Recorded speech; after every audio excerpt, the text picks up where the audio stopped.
Hello friends, அனைவருக்கும் வணக்கம். நம்ம சிவசக்தி ஏஜென்சியில் இன்றைக்கி என்ன பார்க்க போகிறோம்? உங்களின் லட்சுமி பிரியா தான் பேசுகிறேன். இன்றைக்கி கரிக்கோல் சோப்பு, நம்ம கரியில் செஞ்ச சோப்பை பற்றி தான் பார்க்க போகிறோம்.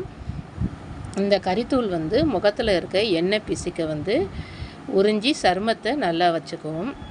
புத்துணர்ச்சியாகவும் வச்சுக்கிறதுக்கு ரொம்ப பயன்படுது. மேலும் முகத்திலிருந்து முகப்பரு வராமல் தடுக்குது. முகத்தில் இருக்க பருக்களை சரி செய்யவும் உதவுது. சரும பிரச்சனைக்கும் மற்றும் முகத்தில் இருக்கும் பள்ளங்களையும் சரி செஞ்சு கோடை காலத்துக்கு ஏற்ப சருமத்தை வறட்சியிலேருந்து நம்ம பிரச்சனையிலேருந்து தீர்க்கக்கூடிய சோப்பு இது. இந்த சோப்பை வாங்கி பயன்பெறுங்கள். இந்த சோப்பை மொத்தமாகவும் சில்லறையாகவும் கிடைக்கும்.